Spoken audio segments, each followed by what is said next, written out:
ಈ ಸಲ T20 world cup series ಅಲ್ಲಿ ಏನ್ ನಡೀತಿದೆ ಗುರು?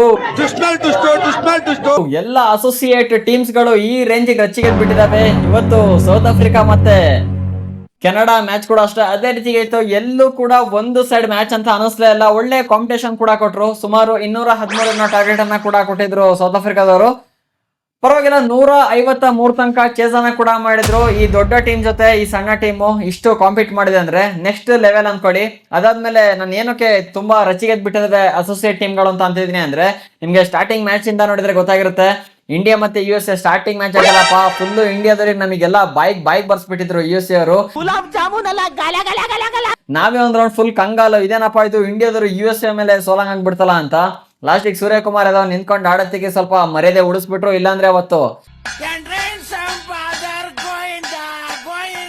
ಗೋವಿಂದಯ್ಯ ನಮಃ ಆಗ್ಬಿಡೋದು. ಅದಾದ್ಮೇಲೆ ಪವರ್ ಪ್ಲೇ 4 ವಿಕೆಟ್ ಅನ್ನ ತೆಗ್ಬಿಟ್ಟಿದ್ದು USA ಅವರು. ಅದಾದ್ಮೇಲೆ ಇನ್ನೊಂದು ಆ ಮ್ಯಾಚ್ ಅವರು ಹೋಗ್ಲಿ, ಅದೇನೋ ಒಂಥರ ಆಯ್ತು. ನಿನ್ನೆ ಮ್ಯಾಚ್ ಅಂತೂ ಇನ್ನು ಜೀವ ಫುಲ್ ಬಾಯಿಗೆ. ಯಾರು ಇಂಗ್ಲೆಂಡ್ ಮತ್ತೆ ನೇಪಾಳ ಗುರು. ಇಂಗ್ಲೆಂಡ್ ಎಂತ ಟೀಮು, ಆ ಟೀಮ್ ಮೇಲೆ ಕಾಂಪಿಟೇಷನ್ ಮಾಡಿ ಜಸ್ಟ್ 4 ರನ್ ಇಂದ ಸೋಲ್ತಾರೆ ಅಂದ್ರೆ ಇನ್ ಯಾವ ತರ ಗೇಮ್ ಪ್ಲೇ ಆಡಿರ್ಬೋದು ಗುರು. ನಿನ್ನೆ ನೇಪಾಳ ಅಂತೂ ನೆಕ್ಸ್ಟ್ ಲೆವೆಲ್ ಅನ್ಕೊಳ್ಳಿ. ಎಲ್ಲರೂ ನಿಜವಾಗ್ಲೂ ಕಂಗಾಲ ಹೋಗ್ಬಿಟ್ಟಿದ್ದಾರೆ ನೆಕ್ಸ್ಟ್ ನೇಪಾಳನ ಬ್ಯಾಟಿಂಗ್ ನೋಡ್ಬಿಟ್ಟು. ಸ್ಟಾರ್ಟಿಂಗ್ ಸ್ವಲ್ಪ ರನ್ ಕಾಂಟ್ರಿಬ್ಯೂಷನ್ ಮಾಡಿದ್ರು ಕೂಡ ಸಾಕಿತ್ತು. ನಿನ್ನೆ ಈಸಿಗೆ ನೇಪಾಳ ಇಂಗ್ಲೆಂಡ್ ಮೇಲೆ ವಿನ್ ಆಗ್ಬಿಡೋದು. ಬಟ್ ಇಂಗ್ಲೆಂಡ್ ಅವರು ಮುಖ ತೋರ್ಸಕ್ ಆಗ್ತಿರಲಿಲ್ಲ, ಆ ತರ ಆಗ್ಬಿಡೋದು. ಇವತ್ತು ಕೂಡ ಅಷ್ಟೇ ಅದೇ ರೀತಿಯ ಸಿಚುವೇಶನ್ ಬಿಲ್ಡ್ ಕೂಡ ಆಯ್ತು. ಆದ್ರೆ ಸೌತ್ ಆಫ್ರಿಕಾದವರು ಒಂದು ಕಂಟ್ರೋಲ್ ಮಾಡ್ಕೊಂಡು ಸ್ಟಾರ್ಟಿಂಗ್ ಬ್ಯಾಟಿಂಗ್ ಅಲ್ಲೇ ಅವ್ರು ಎತ್ಕೊಂಡ್ಬಿಟ್ರು. ಅಂದ್ರೆ ಇವತ್ತು ಏನಾಯ್ತು ಅಂದ್ರೆ ನೇಪಾಳರು ಬೌಲಿಂಗ್ ಡಿಪಾರ್ಟ್ಮೆಂಟ್ ಅಲ್ಲಿ ಕಂಪ್ಲೀಟ್ ಆಗಿ ಫೇಲ್ ಕೂಡ ಆದ್ರು. ಬಟ್ ಬ್ಯಾಟಿಂಗ್ ಅಲ್ಲಿ ಸ್ವಲ್ಪ ಕಾಂಪಿಟೇಷನ್ ಕೂಡ ಕೊಟ್ಟರು, ಅದೊಂದು ಖುಷಿ ಕೂಡ ಆಯ್ತು. ಸೌತ್ ಆಫ್ರಿಕಾದವರಿಗೆ ಇಂಥ ಒಂದು ಟೀಮ್ಸ್ ಗಳು ಸಿಕ್ಬಿಟ್ರೆ ನಾಯಿ ನರಿ ಒದೆ ಹೊಡೆದ್ ಬಿಡ್ತಾರೆ. ಇವತ್ತು ಯಾರು ಆಡನ್ ಮಕ್ರಮ್ ಆಗಿರ್ಬೋದು, ಡಿಕ್ಕಾಕು ಸ್ವಲ್ಪ ಸಾಥ್ ಕೊಟ್ಟಿದ್ರು ಅಂದ್ರೆ ಮೋಸ್ಟ್ಲಿ ಇಬ್ರೇ ಇವತ್ತು ಮ್ಯಾಚ್ ಏನಿಲ್ಲ ಅಂದ್ರೂ ಕೂಡ 200 ಚೇಸನ ಮಾಡ್ಬಿಡ್ರು ಅನ್ಸುತ್ತೆ. ಡಿಕಾಕ್ ಎಂತ ಪ್ಲೇಯರ್ ಹೆಂಗೆ ಗೊತ್ತು, ಬಟ್ ಆಲ್ಮೋಸ್ಟ್ ಸೆಟ್ ಆಗಿದ್ರು ಪ್ಲೇಯರ್. 22 ಬಾಲಿಗೆ 25 ರನ್ ಕೂಡ ಕೊಟ್ಟರು. ಅದಾದ್ಮೇಲೆ ರೆಕ್ಲೈನ್ ಟೆನ್ ಬಂದಿದ್ದು 21 ಬಾಲಿಗೆ 33 ರನ್ ಕೂರಿಸಿದ್ದು. ಆಡನ್ ಮಕ್ರಮ್ ಅಂತ ಇವತ್ತಿನ ಮ್ಯಾಚ್ ಅಲ್ಲಿ ಕೇಳಂಗೆ ಇಲ್ಲ. 22 ಬಾಲಿಗೆ 59 ರನ್ ಪೇರ್ಸ್ ಬಿಟ್ಟು ಅತ್ಲಾಗೆ ನೇಪಾಳ ತಿರುಗ್ ನೋಡ್ಕೋಬೇಕು, ಆತರ ಕೊಟ್ಟಿರುವಂತದ್ದು. ಇನ್ನೇನು ಸಣ್ಣ ಟೀಮ್ ಗಳು ಸಿಕ್ತು ಅಂದ್ರೆ ಇಂಥ ಟೀಮ್ ಗಳು ಏರ್ಸೋದ್ ಕಾಮನ್. ಅದ್ರಲ್ಲಿ ಇವತ್ತು ಸೌತ್ ಆಫ್ರಿಕಾ ಅಂತ ನೆಕ್ಸ್ಟ್ ಲೆವೆಲ್ ಏರ್ಸ್ಬಿಟ್ಟಿದೆ. ಅದಾದ್ಮೇಲೆ ಬಂದಂತ ಡೇವಿಡ್ ಮಿಲ್ಲರ್ ಮತ್ತೆ ಸ್ಟಬ್ಸ್ ಏರ್ಸಿದ್ರು.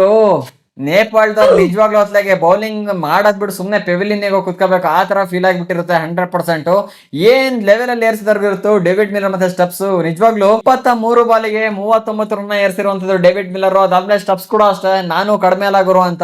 ಇಂಥ ಬೌಲರ್ ಸಿಕ್ಕಿದ್ರೆ ಬಿಡ್ತಾರ ಅಂತ ಇಂಟರ್ನ್ಯಾಷನಲ್ ಪ್ಲೇಯರ್ ಸಿಕ್ಕಿದ್ರೆ ಎತ್ತಿ ಏರ್ಸ್ಬಿಡ್ತಾರೆ ಇವರೆಲ್ಲ. ಇನ್ನು ಸ್ಟಬ್ಸ್ ಅಂತೂ ಕೇಳಂಗಿಲ್ಲ, 19 ಬಾಲಿಗೆ 34 ರನ್ ಚೆಚ್ಚಿ ಕೆಡವಿರೋಂಥದ್ದು. ನೆಕ್ಸ್ಟ್ ಲೆವೆಲ್ ಬ್ಯಾಟಿಂಗ್ ಅನ್ನ ಮಾಡಿದ್ರೆ ಸೌತ್ ಆಫ್ರಿಕಾ ಟೀಮ್ ಕಡೆಯಿಂದ. ಅದಾದ್ಮೇಲೆ ನೇಪಾಳ ಟೀಮ್ ನ ಬೌಲಿಂಗ್ ಕಡೆ ಮಾತಾಡಂಗೆ ಎಲ್ಲ ಕೂಡ ಚೆಚ್ಕೊಂಡ್ಬಿಟ್ಟಿದ್ರೆ. ಒಬ್ಬ ಪ್ಲೇಯರ್ ಇವರು ಕಂಟ್ರೋಲ್ ಮಾಡೋದು ಯಾರು, ಅಂಶ್ ಪಟೇಲ್ ಅಂತ.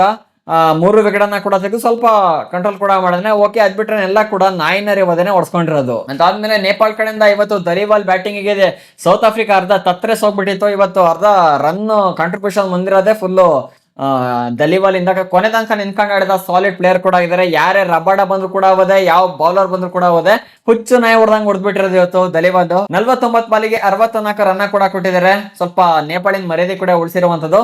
ತುಂಬಾ ಕಡಿಮೆ ರನ್ನಿಗೆ ಔಟ್ ಆಗಿದ್ರು ಅಂದ್ರೆ ಮ್ಯಾಚ್ ಅನ್ನು ಮುಗಿಸಿದ್ರು ಅಂದ್ರೆ ಸರಿ ಆಗ್ತಾ ಇರಲಿಲ್ಲ. ಹಾಗಾಗಿ ಅವರು 213 ಟಾರ್ಗೆಟ್ ಅನ್ನ ಕೊಟ್ಟರು, ಜಸ್ಟ್ 50 ರನ್ ಸೋತಿದಾರಲ್ಲ. ಸೊ ವರಿ ಮಾಡೋ ಅವಶ್ಯಕತೆ ಇಲ್ಲ ಅಂತ. ದೊಡ್ಡ ಟೀಮ್ ಜೊತೆ ಕಾಂಪೀಟ್ ಮಾಡೋ ಸ್ವಲ್ಪ ಕಷ್ಟ ಕೂಡ ಆಗುತ್ತೆ, ಬಟ್ ಆದ್ರೂ ಕೂಡ ಒಂದು ಲೆವೆಲ್ ಗೆ ತಗೊಂಡೋಗಿದ್ರೆ ಒಂದು ಮ್ಯಾಚ್ ನ ಅಂದ್ರೆ ಗ್ರೇಟ್. ಅದಾದ್ಮೇಲೆ ಹಾರ್ಸ್ ತಕರ್ ಕೂಡ ಅಷ್ಟೇ 29 ಬಾಲಿಗೆ 33 ರನ್ ಕಾಂಟ್ರಿಬ್ಯೂಷನ್ ಕೂಡ ಮಾಡಿದ್ರೆ ಓವರ್ ಆಲ್ ಆಗಿ ನೇಪಾಳ್ 156 ರನ್ ಚೇಸನ ಕೂಡ ಮಾಡ್ತು. ಆದ್ಮೇಲೆ ಅದು ಆಗ್ಲಿಲ್ಲ, 8 ವಿಕೆಟ್ ಅನ್ನ ಲಾಸ್ ಕೂಡ ಮಾಡ್ಕೊಳ್ತು. ಇಲ್ಲಿಂದ ಸೌತ್ ಆಫ್ರಿಕಾ 57 ರನ್ ಇಂದ ಇವತ್ತಿನ T20 ವರ್ಲ್ಡ್ ಕಪ್ ಮ್ಯಾಚ್ ನ ವಿನ್ ಕೂಡ ಆಗಿರುವಂತದ್ದು. ಸೊ ಏನಿಸ್ತು, ಹೇಗಾಡಿದ್ರು ನೇಪಾಳ ಮತ್ತೆ ಸೌತ್ ಆಫ್ರಿಕಾದವರು, ಹೇಗಾಡಿದ್ರು, ಹೇಗೆ ಅನಿಸ್ತದ ಮ್ಯಾಚ್ ಅಂತ ಕಾಮೆಂಟಿಗೆ ಹಾಕಿ.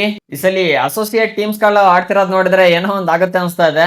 ಸೊ ನೋಡೋಣ ಏನಾಗುತ್ತೆ ಅಂತ. ವಿಡಿಯೋ ಇಷ್ಟ ಆಯ್ತು ಅಂದ್ರೆ ಕೊಡಿರಿಂದ ಲೈಕ್ ಅನ್ನ. ಇದೇ ರೀತಿ ಹೆಚ್ಚಿನ ಕ್ರಿಕೆಟ್ ಕಂಟೆಂಟ್ ಗಳಿಗಾಗಿ ಚಾನಲ್ ಈಗಲೇ ಸಬ್ಸ್ಕ್ರೈಬ್ ಮಾಡ್ಕೊಡಿ. ಸಿಗೋಣ ಮುಂದಿನ ವಿಡಿಯೋದಲ್ಲಿ. ಜೈ ಹಿಂದ್, ವಂದೇ ಮಾತರಂ.